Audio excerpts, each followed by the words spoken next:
Salut à tous, on se retrouve pour l'épisode 2739 du Zap Image. On commence aujourd'hui en ce lundi 25 décembre. Tout d'abord à tous, je vais vous souhaiter un joyeux Noël en ce jour de Noël. Profitez à fond de vos familles, de vos proches, de un peu tout le monde bien sûr dans ce jour spécial. Donc voilà, joyeux Noël bien sûr à tous. Donc aujourd'hui on va bien sûr faire un épisode même si c'est Noël. Donc on commence comme d'habitude par les anniversaires. Regardez les joueurs qui fêtent leur anniversaire en ce jour de Noël. Donc Emiliano Buendia, donc c'est un joueur qui joue du côté de Aston Villa, il fête aujourd'hui ses 27 ans. Wilfried Singo, joueur de l'équipe de Monaco, 23 ans pour lui aujourd'hui. Ouabakar Silla, défenseur central de l'équipe de Strasbourg, il fête aujourd'hui ses 21 ans. Concernant le programme foot du jour, peut-être si vous êtes en manque de foot, il y a des rencontres aujourd'hui, donc pas en première ligue, demain mardi en première ligue, mais en Turquie les gars, il y a 4 rencontres aujourd'hui, voilà les 4 affiches au programme, 2 à 15h et 2 à 18h, on parlera bien sûr des résultats demain. On continue les gars, on va parler cette fois-ci de Karim Benzema et la presse saoudienne est déçue du comportement de Benzema, donc lors du dernier match, Benzema a joué, ils ont perdu 3-1, l'équipe de Al Ittihad, il n'a pas été bon, et en gros un présentateur réputé en Arabie Saoudite, il a dit par rapport à Karim, donc l'écart entre Benzema et le public se creuse de jour en jour. Il n'a pas joué et n'a jamais réussi à faire une seule différence et surtout il ne fait aucun effort, comme s'il disait au public je m'amuse juste avec vous. Quand Ronaldo est arrivé en janvier, il a montré des signes qu'il voulait jouer, mais Benzema ne propose rien. C'est comme si l'équipe ne l'aimait pas, il est mal à l'aise, je ne connais pas la raison. Voilà, on peut voir que ça se passe pas plutôt, ça se passe plutôt pas bien, on va dire, à Benzema, son aventure du côté de Al Ittihad. En plus, son club est 6ème du classement. Il risque de ne même pas jouer la Ligue des Champions asiatique saison prochaine. Donc, plutôt moyen son après Real Madrid et Gol Arabie Saoudite. Donc, ils ont dit, donc Benzema n'a rien fourni de remarquable tout au long du match, puisqu'il est apparu comme invité d'honneur et n'a pas aidé ses coéquipiers à marquer des buts. Donc, voilà, petite info concernant Karim Benzema. Et toujours avec Benzema, mais cette fois-ci, Hendrik est lui admiratif de Karim Benzema. Il a dit qu'il a toutes les qualités pour être l'attaquant idéal, même s'il est actuellement en Arabie Saoudite. Il a joué pour le Real Madrid pendant de nombreuses années. Il comprend parfaitement le jeu. C'est un joueur spectaculaire à tout point de vue. C'est le meilleur attaquant du monde depuis longtemps.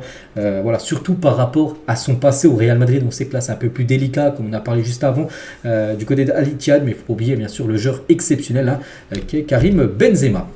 On va parler genre du Paris Saint-Germain, c'est Carlos Soler souhaite quitter le PSG. Paris ne souhaite pas le laisser partir pour le moment, à part si un joueur arrive pour le remplacer. Là, il aura un bon de sortie, sinon même si le joueur souhaite quitter le PSG, pour l'instant, la direction du PSG refuse tout simplement de le lâcher. Des nouvelles de Ryan Cherki qui est actuellement en trêve de Noël et pas de repos pour lui les gars, pas de repos pour Ryan Cherki, entraînement la nuit dans le froid. Regardez, c'est sur sa story Instagram qu'on peut voir ça, donc c'est quelqu'un qui le filme en voiture, puis lui on peut voir il est en train de courir le long de la route quand même, Ryan Cherki en pleine nuit. Il va être surmotivé pour la deuxième partie de saison. Melvin Bard la joue à la Freeze Corleone, donc un rappeur, vous savez, donc voilà, parce que c'est un petit peu cagoulé, un petit peu comme le rappeur Freeze Corleone. Donc Melvin Bard, c'est un défenseur qui joue, je crois, du côté de Nice. Regardez ce magnifique stade, cette magnifique ville de Toluca, du côté de Mexico, avec cette superbe image, bien sûr, avec le stade en plein milieu de la ville. Quelques infos mercato, on va parler de Nice, qui piste Denis Bouanga pour renforcer son attaque. N'oubliez pas que Bouanga a terminé meilleur buteur de la saison là, qui vient de se finir du côté de la MLS. Ancien joueur par exemple de Saint-Etienne, l'attaquant gabonais. Je sais qu'il y a Marseille également, mais Nice est également intéressé par l'attaquant Denis Bouanga pour l'avoir dès ce mercato là, hivernal. N'oubliez pas qu'aujourd'hui on est le 25, dans 6 jours exactement. C'est l'ouverture du mercato hivernal, c'est la semaine prochaine. Youssef Attal prend la parole, jugé pour provocation à la haine. Il a dit « Je ne suis pas inquiet car je n'ai rien fait de grave. Je voulais juste être solidaire avec le peuple palestinien. Mon avenir avec Nice, je me concentre actuellement sur la CAN. » Voilà ce qu'il a dit, et son avenir à Nice, d'après tout ce que j'ai pu voir, tout ce que j'ai pu lire sur lui. Donc il ne devrait plus rester à Nice, il devrait plus jouer à Nice en gros, et quitter le club niçois là, lors du mercato hivernal. Araujo reste au FC Barcelone parce que le Bayern le voulait absolument cet hiver et du coup en gros le Bayern était informé par le Barça que c'était pas possible. Le Bayern a informé que l'Uruguayen souhaite rester au Barça cet hiver. Le club bavarois aurait été prêt à payer des frais de transfert énormes. On parle d'une somme de 100 millions d'euros que le Barça aurait pu récupérer en vendant Araujo. Le Barça a préféré refuser. Cependant, il semblerait y avoir une petite chance pour une signature au Bayern cet été. Donc là, le Barça a surtout voulu refuser parce que c'est en plein milieu de la saison. Après, l'été prochain, là, on verra. Là, ça peut être jouable parce que pour le Barça, 100 millions d'euros, même si c'est le meilleur défenseur du Barça depuis quelques années, il pourrait être vendu l'été prochain au Bayern. Et Thomas Tuchel, le coach du Bayern, veut absolument le défenseur uruguayen. On va parler d'une première arrivée du côté du PSG. C'est quasiment fait parce que le célèbre journaliste italien Fabrizio Romano a dit son légendaire Erwigo. Vous savez, quand il dit ça, les gars, à coup sûr, le joueur signe. C'est Lucas Beraldo au PSG, Erwigo, montant du transfert 20 millions d'euros. Donc là, peut-être il y en a qui voient la vidéo, il dit mais c'est qui ce joueur, les gars, qui va signer au PSG? C'est un défenseur central. Il joue aussi toujours actuellement, vu qu'il est toujours du côté de Sao Paulo au Brésil. Donc il est gaucher. Il devrait signer là très prochainement, là, dans les prochains jours, du côté du PSG. Donc on parle d'un transfert aux alentours des 20 millions d'euros. Donc Lucas Beraldo arrivera en France le 27 décembre. Donc là on est le 25. Donc après-demain mercredi, et effectuera sa visite médicale le 30 décembre prochain, samedi prochain. Donc il rejoindra l'équipe à la reprise. Concernant ce joueur, les gars, futur défenseur central du côté de Paris, ce joueur Beraldo qui ressemble beaucoup à Bernardo Silva. Regardez, en plus il a quasiment le même nom, et c'est que le visage il ressemble aussi au joueur de Manchester City que le PSG a toujours voulu recruter. Et concernant ce joueur Beraldo, Erwigo, et un autre joueur aussi très très proche, je pense que Fabrizio Romano va bientôt aussi dire son Erwigo, concernant Moscardo, qui est également un jeune brésilien. Donc lui il joue pas défenseur central comme Beraldo, mais plutôt milieu de terrain. Il est comparé comme un peu Casimiro dans son style de jeu. Donc son président des Corinthians confirme son départ. Il a dit sa tête est déjà ailleurs. Nous lui avons donné toute la liberté de choisir, qu'il soit heureux. Il se dirige vers cela, donc une vente au PSG. Donc le Paris Saint-Germain devra enregistrer ses 2 premières recrues, dont une qui est quasiment faite avec Beraldo. Des autres infos mercato, on va parler aussi de ce joueur. C'est fait. Visite médicale réussie pour Elmas au RB Leipzig. L'international macédonien va rejoindre le club allemand en provenance de Naples. Voilà, parce qu'on peut le voir qu'il est dans les bureaux du Red Bull Leipzig pour signer son contrat du côté de Leipzig. Et en gros, il remplace tout simplement Forsberg, parce que Forsberg a quitté Leipzig pour aller du côté de New York Red Bull. Et une petite info concernant le joueur suédois, le RB Leipzig a décidé de ne plus attribuer le numéro 10 à un futur joueur en hommage à Emil Forsberg, qui a quitté le club pour aller du côté de la MLS. Pour ça qu'en gros, ce joueur vient à Leipzig pour le remplacer. Tiens, toujours du côté de Leipzig, les gars, donc Ruven Schröder, le directeur sportif du RB Leipzig, a laissé sous-entendre à Bild, un journal sportif allemand, que le club allait tout faire pour garder Xavi Simons à l'issue de la saison. N'oubliez pas que le PSG, il appartient au PSG. En gros, ce joueur, il est prêté 1 an sans option d'achat. Mais voilà, du côté de Leipzig, ils souhaitent le conserver encore 1 an la saison prochaine. Ils vont essayer de tout faire, tout simplement, pour le conserver. Donc, on verra ce que va décider le PSG. Elias Benseguir pourrait prolonger à Monaco dans les prochains jours. Voilà, ce jeune joueur de Monaco, révélation cette saison. Il avait été très performant tout début de saison après une blessure. Je crois qu'il a fait louper pas mal de matchs. Donc, il devrait prolonger là du côté de Monaco. Du côté du Bayern, le directeur sportif du Bayern Munich s'appelle Simon Rolf. Est clair, personne ne quittera le club cet hiver, parce qu'il y a pas mal de joueurs qui font une énorme saison. En plus, les Leverkusen, on sait que c'est très costaud, toujours pas perdu le moindre match depuis août dernier. Et des joueurs comme Wirtz, des joueurs comme Victor Boniface, des joueurs comme Grimaldo, comme Frimpong, qui font des buts de saison énormes. En gros, aucun partira. Tout le monde restera au moins jusqu'à l'été prochain, parce que c'est vrai que si tu perds quasiment tes meilleurs éléments, alors que là il réalise une magnifique saison, ça pourrait stopper, on va dire, la très belle série de Leverkusen. L'AS Monaco relance la piste Tosin Adarabioyo. Donc c'est un genre de Fulham, je me souviens à Monaco, j'en parlais parce que je parle beaucoup de aussi mercato, et Monaco était sur ce genre l'été dernier, ça pas pu se faire. Et Monaco relance, essaiera de le faire là, lors du mercato hivernal. Concernant Georges Mikotadze, accord trouvé entre l'Ajax et le FC Metz pour le prêt sans option d'achat de Georges Mikotadze. L'international géorgien arrivera normalement le 29 décembre prochain en Moselle, donc d'ici quelques jours. Le 29, je crois que c'est vendredi prochain qu'il arrivera du côté de Metz pour jouer la deuxième partie de saison, où il jouera, parce que du côté de l'Ajax, il a joué très très peu de minutes. L'AC Milan est prêt à payer les 17 millions d'euros de la clause libérateur de Guirassy. Les Rossoneri doivent encore trouver un accord avec l'attaquant de Stuttgart pour finaliser l'accord. Et voilà, ils pourraient quitter cette équipe de Stuttgart. Ce serait une grosse perte pour Stuttgart, perdrait leur meilleur attaquant qui a marqué quand même beaucoup de buts cette saison, et ils pourraient filer à l'AC Milan. Xavi à propos de Vitor Roque, donc Vitor Roque, nouveau joueur du Barça, lui il arrivera mercredi après-demain là du côté de Barcelone. Il devrait participer au premier entraînement du Barça qui est je crois vendredi, la reprise du Barça. Et Xavi l'a dit à propos de Vitor Roque, il lui a mis quand même une grosse pression. On espère qu'il sera du même niveau que Léo Messi et Cristiano Ronaldo. Donc voilà, je trouve quand même que c'est c'est pas super comme de dire ça, de Xavi, par rapport à Victor Roque, s'ils mettent une grosse pression quand même d'être au même niveau que Léo Messi ou CR7. Monaco souhaite prêter Myron Boadu cet hiver. Voilà, ce joueur qui joue peu quand même du côté de Monaco, donc il devrait certainement aller ailleurs pour engranger du temps de jeu. Regardez les 6 meilleures défenses de Ligue 1 sur l'année civile 2023, vu que là il n'y a plus de matchs de Ligue 1, enfin sur cette année, mais depuis janvier et tous les matchs qui ont été disputés sur cette année 2023, on va voir la meilleure défense, c'est Nice, ils ont pris seulement 29 buts concédés depuis janvier dernier. Ensuite, il y a l'équipe de Lille, la meilleure défense, 35 buts. Ensuite, il y a Lens, 36 buts. Puis après, il y a 3 clubs, l'OM, Rennes et le PSG, 44 buts encaissés sur cette année 2023 en championnat. Officiel, le LOSC rejette le projet de la Super League. C'est que la Super League, là on en parle un petit peu moins, on en a beaucoup parlé il y a 2-3 jours. Et il y a des clubs qui continuent à mettre des communiqués comme le communiqué officiel de Lille qui rejette la Super League. La même chose pour Lens qui rejette également à son tour le projet de la Super League, ou même le Stade Rennais qui refuse également le projet de la Super League. Après, je ne sais pas s'ils auraient été dans le projet, mais peut-être pas en première division, mais vous savez qu'il y avait 3 poules de Super League et peut-être ils auraient été dans la 2e voire 3e ligue, on peut dire. Et voilà, ils refusent tous d'intégrer cette Super League. Emmanuel Petit est complètement contre la Super League, donc il a dit sur RMC Sport, donc je vous le dis solennellement, et si ça arrive la compétition avec les 64 clubs de la Super League, moi j'arrête d'avoir un lien de près ou de loin avec le football, déjà que je ne me reconnais plus dans le football d'actuel, depuis très longtemps, mais aujourd'hui si ça prend cette direction-là, c'est terminé, j'arrête toutes mes activités dans le football, en gros les plus consultants, tout ça, il arrête, pour moi c'est un simulacre de football, c'est du n'importe quoi, avec l'avalanche de matchs que tu as aujourd'hui, c'est fatigant, ils ont déjà tué une partie du football, ils sont en train de saccager le football, c'est un génocide footballistique, voilà les mots forts quand même, d'Emmanuel Petit par rapport à ce projet de Super League, bon pour l'instant qui est mal parti, parce que pour l'instant il y a seulement toujours 2 clubs qui veulent jouer cette compétition, le Barça et le Real Madrid.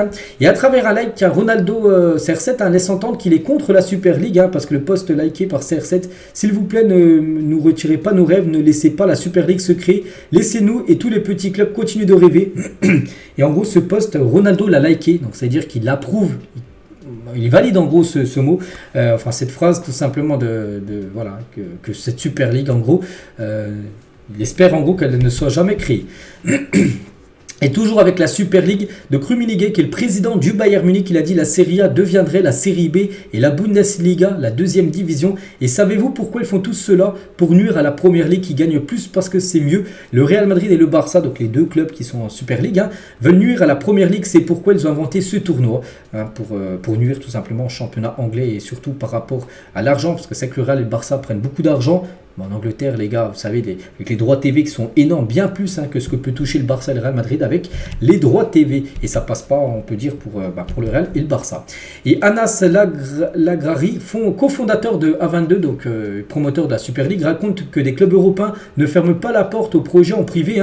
Ils expliquent que l'UEFA tient certains clubs, surtout ceux qui ont un problème avec le fair play financier. C'est pour ça aussi que peut-être d'autres clubs actuellement ne peuvent pas dire oui par rapport à la Super League, parce que l'UEFA les tient tout simplement par rapport au fair play financier. Donc voilà, c'est pas mal de magouilles, on peut dire, tout ça. Bref, on continue, nous on va parler d'Mbappé, la 4e personnalité la plus médiatisée en France en 2023. C'est énorme, voilà, 4e dans le classement, Kylian Mbappé.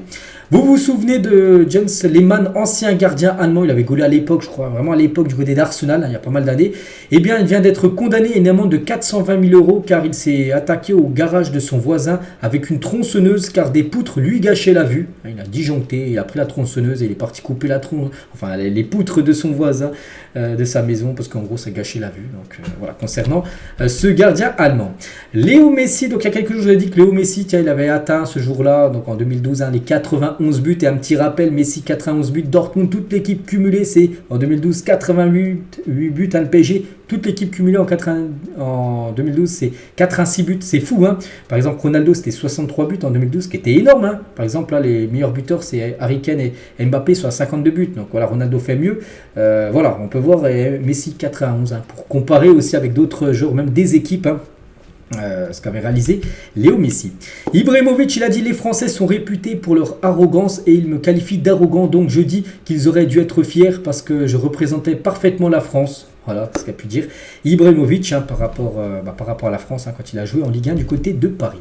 Xavi à son vestiaire à la mi-temps du match contre Almeria. Bon, c'était pas là, c'était il y a à peu près, je crois que c'était mercredi dernier. Bon, il y a 7 jours, bref.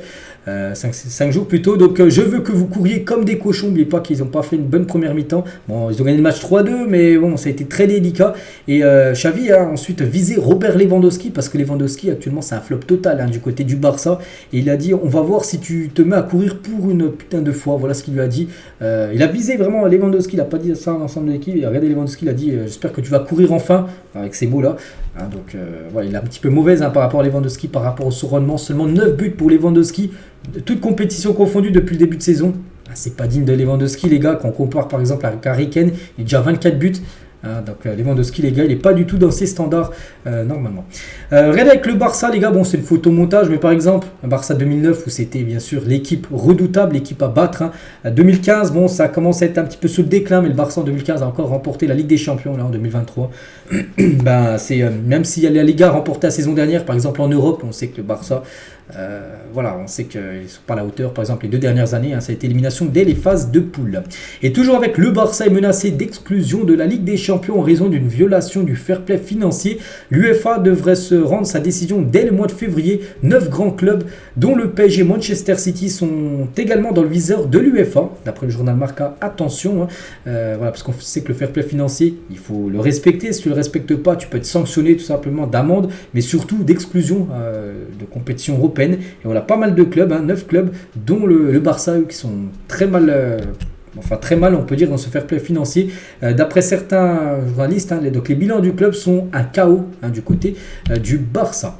Officiel, les maillots du Cameroun pour la prochaine CAN en Côte d'Ivoire dévoilés par l'équipementier One Al Sport. Voilà, donc ça sera ce maillot-là, je ne sais pas si c'est le maillot domicile, je pense, ce sera le maillot domicile là, le maillot extérieur et le 3e maillot du Cameroun pour la CAN. On est le 25, n'oubliez pas que la CAN commence le 13 janvier. Prochain, d'ici on va dire à peu près 3 semaines, ça sera le début avec la Côte d'Ivoire et qui commencera le match d'ouverture.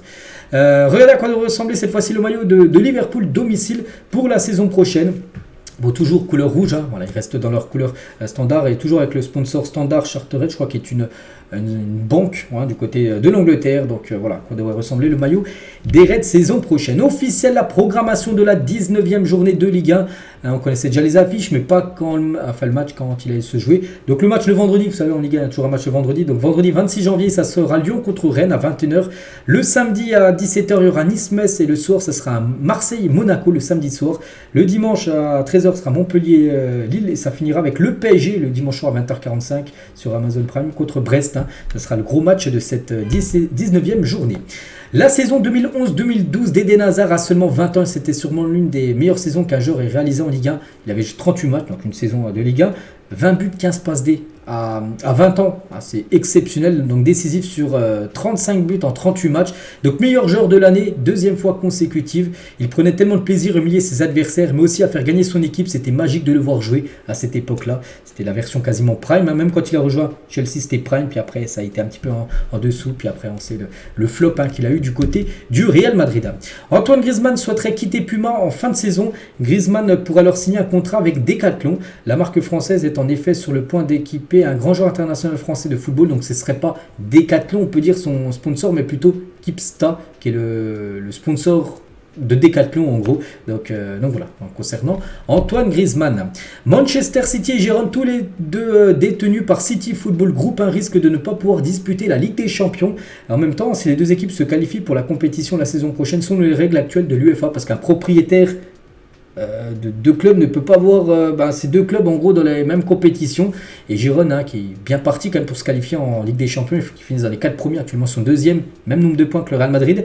Donc on voit au vu de leur saison, on pense qu'ils vont accrocher au moins les top 4. Donc c'est City aussi, City on pense aussi ils joueront en Ligue des Champions, donc ça a posé problème. Après les clubs appartenant à Red Bull, on sait Salzbourg et Leipzig ont cependant trouvé un moyen de contourner la règle. Donc voilà, ça pourrait aussi peut-être être contourné par City et Girona, mais c'est vrai que Girona, les gars, appartient au groupe City Football Group, comme il y a Manchester City, il y a Melbourne City, il y a New York City, où il y a même l'équipe de Troyes qui évolue en Ligue 2, appartient aussi au City Football Group, mais c'est vraiment Manchester City, on va dire, l'équipe la plus grosse de ce groupe-là.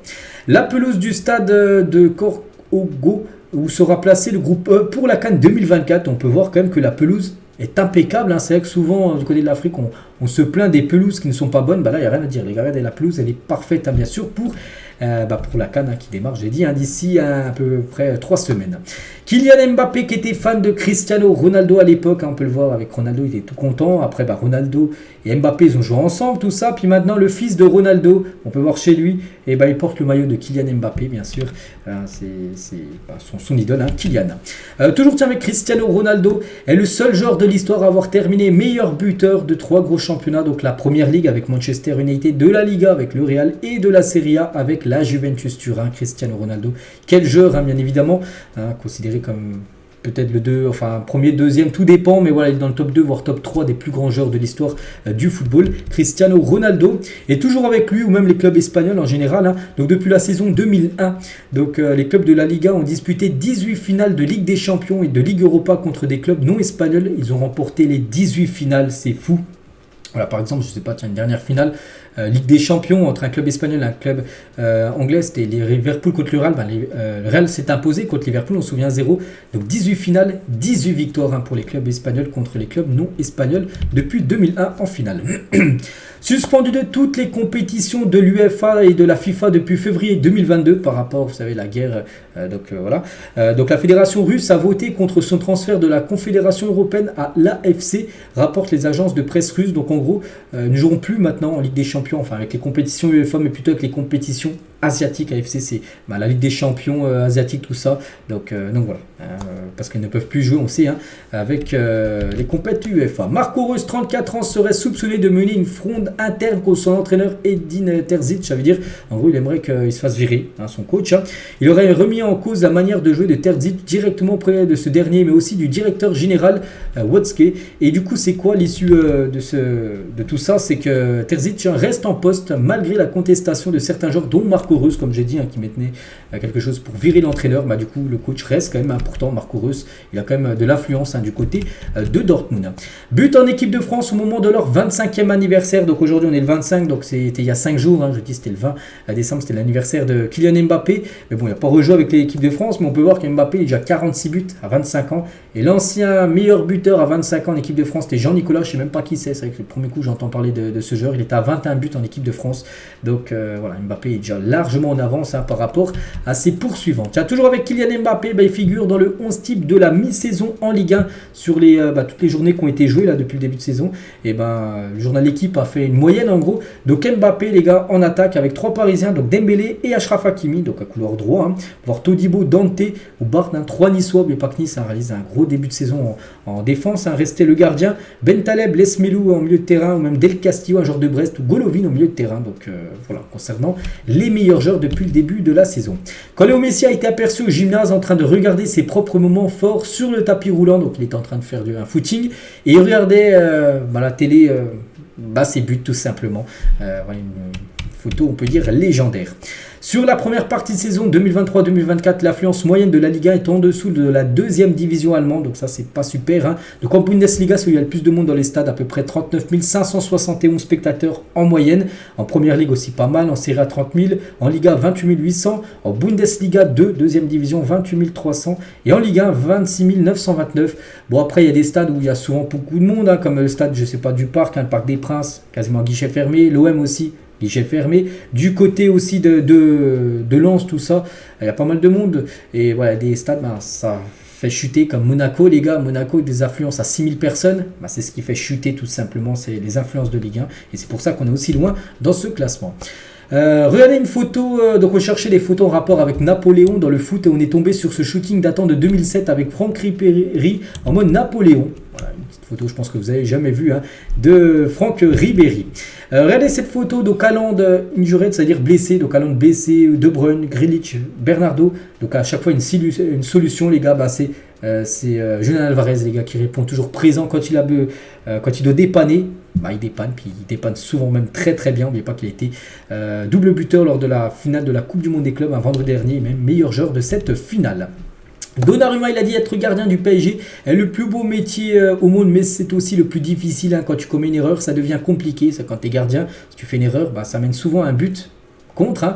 Donc c'est vrai que quand attaquant, tu fais une erreur, ou même milieu de terrain, tu perds le ballon, bon, il n'y a pas non plus un but directement pris, mais gardien, c'est que tu n'as pas le droit quasiment à l'erreur. Une petite photo de Camavinga actuellement en vacances hein, du côté des États-Unis. C'est vrai qu'il est milieu de terrain, il est défenseur gauche, il est barbier et maintenant photographe. Hein. C'est vrai qu'il a pas mal de métier, on peut dire, hein. Eduardo Camavinga, un homme à tout faire. Steven Gerrard, il a dit: j'ai joué contre Busquets et à la fin, ce que vous faites, c'est d'arrêter de le presser parce que c'est trop frustrant. Vous ne pouvez pas vous rapprocher de lui, vous ne pouvez pas lui enlever le ballon, vous ne pouvez même pas le contourner parce qu'ensuite vous êtes hors de position. C'est un joueur incroyable. Pour lui prendre le ballon, bah voilà, il fallait se lever très tôt parce que bon message de Gerrard hein, sur Busquets. Hein. José Mourinho sur Mohamed Salah et Kevin De Bruyne à Chelsea. Il a dit: quand les gens disent vous avez vendu Salah, je dis exactement le contraire. J'ai plutôt acheté Salah. J'ai dit à Chelsea d'acheter Salah. Il allait de balle à Liverpool. Hein, c'est qu'il était pressenti à Liverpool. Et du coup, j'ai mené un combat, une guerre pour le faire venir à Chelsea. Parce qu'il aurait pu aller à Liverpool plus tôt. Mais du coup, Chelsea avait réussi à le faire venir. Au lieu qu'il aille à Liverpool, bon après il a rejoint Liverpool. Hein. Donc ils sont tous les deux partis avec De Bruyne hein, parce qu'ils voulaient partir. Voilà, Salah, du coup il est parti à Liverpool et De Bruyne est parti à Wolfsburg ou à City. Je crois que c'est à Wolfsburg, pas après Wolfsburg il est parti à City. Ils ne voulaient pas attendre hein, pour eux. Cela allait dans le bon sens. Probablement que j'ai fait partir d'autres gars, mais pas eux. Hein, c'est pas Mourinho mais vraiment qui voulait faire partir Salah et De Bruyne de Chelsea. C'est les deux joueurs en gros qui souhaitaient quitter l'équipe des Blues.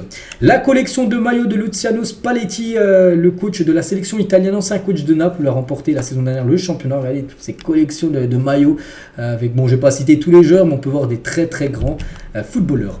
Félicitations Alexandro, un joueur de Lille qui va devenir papa d'une petite fille. On le félicite hein, bien sûr, on félicite lui et bien sûr sa copine. L'audience de Paul Pogba devant le tribunal antidopage a été retardée afin de donner plus de temps à son équipe juridique pour préparer sa défense. Donc parce qu'on sait qu'il est dans de mauvais draps, hein, Pogba qui devrait être suspendu, même si c'est pas encore officiel, on annonce quasiment 4 ans de suspension et voilà, pour sa défense, ça va prendre un peu plus de temps. Donc la date est remis un peu plus tard hein, par rapport quand il ira au tribunal. Will Steele a décidé de s'amuser avec les rumeurs. Hein, ce que je vais faire pendant les fêtes, je me casse. Hein, j'en ai marre de voir leur tête aux joueurs. Hein. D'ailleurs, je vais en Angleterre voir ma copine. Comme ça, vous connaissez déjà la raison de mon départ là-bas. Hein, parce qu'il était parti en Angleterre il y a quelques jours. Et il avait été dit voilà, qu'il voulait signer à Sunderland, tout ça. Donc il dit voilà, quand il va en Angleterre, c'est pour aller voir tout simplement sa copine. José Mourinho affirme que Manchester United a encore des joueurs qu'il avait mis en garde à l'époque quand c'était le coach hein, de Manchester. Il a dit il y a encore des gens dans ce club. Et quand je dis des gens, je veux dire certains joueurs, mais aussi d'autres personnes qui travaillent dans le staff hein, de Manchester United, qui sont toujours là. Et quand j'ai dit au club, avec ces gens-là, vous n'allez jamais rien faire. Et ils sont toujours là. Donc dans les joueurs encore présents, on a Lindelof hein, qui disait à l'époque, mais il n'a rien à faire à Manchester, mais il est toujours là. Diogo Dalot, Luke Shaw, Scott McTominay, Anthony Martial et Marcus Rashford. Voilà, des joueurs qui critiquaient à l'époque José Mourinho. Il disait à la direction, mais vous n'allez rien faire avec ces joueurs-là. Ils sont toujours là. Enfin, c'est peut-être pour ça aussi que Manchester ne va pas bien. Bon, il y a des joueurs comme qui font une bonne saison, comme Scott McTominay qui a quand même sauvé quelques fois l'équipe de Manchester cette saison. Filippo Inzaghi, il a dit à vrai dire, je suis un peu énervé contre Ronaldo et Messi. Par leur faute, on dirait que Raoul et moi avons peu de buts dans nos carrières. C'est qu'à l'époque, les grands buteurs, avec Ronaldo et Messi, explosent, on peut dire. C'était Raoul, c'était Inzaghi qui marquait beaucoup de buts. Mais c'est que si on compare les buts des deux là, Raoul et Inzaghi avec maintenant Ronaldo et Messi, hein, c'est quasiment la moitié de ce qu'a pu marquer Ronaldo et Messi dans leur carrière. Voir Alex Oxlade-Chamberlain évoluer en Turquie à 30 ans, c'est quand même très frustrant quand on se souvient de ses débuts avec Arsenal et l'équipe anglaise. Hein, il y a une dizaine d'années, c'est vrai qu'il aura quand même disputé 344 rencontres avec les Gunners, les Reds de Liverpool, mais il avait le potentiel pour avoir une toute autre carrière. C'est que maintenant il joue du côté de Beşiktaş, qui est un bon club, mais bon, on a pu penser qu'il aurait pu rester en Première Ligue, voilà, parce qu'il était très impressionnant au tout début de carrière. Puis après, ça a été un peu plus compliqué hein, pour l'ancien joueur de Liverpool. Mario Balotelli, il a dit Naples, hein, De Laurentiis, donc le président, peut me signer pour remplacer Osimhen en janvier. Je peux toujours lui apporter des buts. Voilà, il fait de l'appel du pied à l'équipe de Naples. Balotelli hein, pour signer hein, si Osimhen venait à quitter ce club. Regardez la photo de famille de Ronaldo R9. Donc voilà, on peut voir que c'est bien ses filles, hein, parce que, ou même ses fils, parce que il ressemble à deux gouttes d'eau, bien sûr, au légendaire Ronaldo brésilien. Et la même chose pour le légendaire Adriano, les gars, avec ses deux filles et son fils. Ah, c'est aussi des gouttes d'eau, on peut dire. Hein. Ils se ressemblent tous. Chacun, les gars, donc ancien joueur de Arsenal. Maintenant, je crois qu'il est parti où? À Leverkusen, je crois, Chaka. Bref, le club m'a montré peu de respect, même si j'étais le capitaine. Il était clair qu'il voulait se débarrasser de moi le plus rapidement possible. C'est pour ça que Arsenal l'a vendu l'été dernier, à l'exception d'une personne qui souhaitait le garder, Mikel Arteta, le coach. Mais il n'avait pas assez de poids, Mikel Arteta, pour le garder. C'est surtout la direction de Arsenal qui voulait plus de Chaka. Et c'est pour ça qu'il a quitté ce club, alors que c'était quand même le capitaine de l'équipe. Lozano, ailier mexicain du PSV, raconte qu'il a très mal vécu l'arrivée de Gattuso quand il jouait à Naples. Maintenant, Gattuso, c'est l'entraîneur de l'OM, mais il avait été entraîneur de Naples où il avait flopé comme Gattuso. Il a dit, il ne me connaissait même pas, il ne savait même pas où je jouais. Quand vous êtes footballeur, il y a des moments où vous dites, les choses ne vont pas bien ici. J'étais toujours sur le banc et c'est là que je me suis dit, il y a quelque chose cette année-là a été terrible. J'ai pleuré de désespoir avec ma femme. Vous vous rendez compte que vous êtes meilleur que beaucoup d'autres dans l'équipe de Naples où il jouait, et vous demandez pourquoi il ne donne pas de chance. Donc il se disait, mais lui dans sa tête, il se trouvait bien meilleur que plein d'autres joueurs, et en gros, Gattuso le faisait jamais jouer. Et voilà, il ne comprenait pas Lozano. Donc ça a été très compliqué, on peut dire, son aventure avec Gattuso. Dimitri Payet, sur le bilan de sa carrière à l'Olympique de Marseille, a dit: mon bilan, ce n'est pas moi de juger. Faire 10 ans à Marseille, ce n'est pas simple. 10 ans en genre titulaire, sauf la dernière année. On a fait une finale de Coupe d'Europe. C'était l'Europa League, perdu contre l'Atlético. On a ramené le club en Ligue des Champions, même si on n'a pas su représenter le club comme il aurait fallu le faire à ce moment-là. Les souvenirs restent positifs, même s'il y a eu des moments difficiles du côté de Marseille.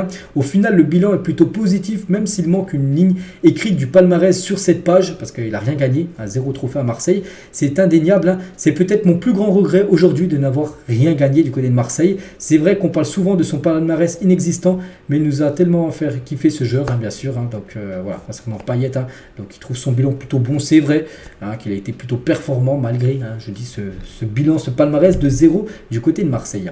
Officiel, le match entre Bournemouth et Luton Town sera intégralement rejoué. Donc la rencontre avait été suspendue après le malaise cardiaque de Tom Lecoeur à la 65e minute de jeu, c'était la semaine dernière, alors que les deux équipes étaient à égalité un partout.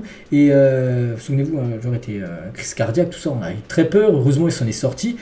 Bon, il n'a pas joué le match là, il y a quelques jours contre Newcastle où son équipe s'est imposée 1-0. Mais du coup, le match, on enlève le 1 partout, il va être rejoué à la début de match, voilà, il sera joué une date ultérieure. Luis Suarez sur le départ de Neymar au Paris Saint-Germain. Donc c'était une erreur d'aller au PSG. Si Neymar voulait être le meilleur, il devait continuer aux côtés de Léo, donc au Barça. Nous avons dû l'aider, le conseiller, mais à la fin il a pris sa décision qui est respectable, d'avoir rejoint le PSG. Il a laissé un grand vide. La relation entre nous deux était spectaculaire en dehors du terrain. Nous étions sur la même longueur d'onde. Il a été très déçu, Luis Suarez, quand il a appris que Neymar voulait quitter le Barça pour rejoindre le PSG. C'était en 2017. Et on finit cet épisode aujourd'hui, en ce jour de Noël, avec 2 questions de fin. N'hésitez pas à mettre vos réponses en commentaire pour ceux qui veulent. Classez-les du plus fort au moins fort parmi ces 4 milieux de terrain légendaires entre Pirlo, Kroos, Xavi et Yaya Touré. Donc on va en prendre à leur prime de leur carrière. Donc bon, c'est compliqué. Je vais vous donner mon choix. Le plus fort entre ces 4 là, je partirais sur Yaya Touré, les gars. À l'époque c'était énorme, Yaya Touré. Je partirais sur Yaya Touré en premier. Je partirais sur qui? Sur Pirlo en deuxième, Toni Kroos troisième et Xavi quatrième. Bon, il faut faire un classement. Peut-être ils vont me dire, tu mets Xavi quatrième, oui. Après voilà, il faut faire un choix, les gars. Donc voilà. Et aussi par rapport à ces défenseurs droits, la même chose, du plus fort au moins fort entre Dani Alves, Philippe Lam, Carvajal et Cafu. Je partirais là tout d'abord sur au prime. Dani Alves, pour moi, au prime, les gars, c'était exceptionnel. Les allers-retours qu'il faisait, c'était quasiment un ailier, puis défensivement, c'était très costaud. Je partirais sur Alves, je partirais sur Cafu en deuxième, Philippe Lam troisième et Carvajal à la quatrième position. Donc voilà, les gars, ce qu'il y a à dire aujourd'hui. J'espère que ça vous a plu. On se retrouve demain, demain mardi, pour le prochain numéro. Je vous souhaite une très bonne journée, très bon Noël à vous et à demain.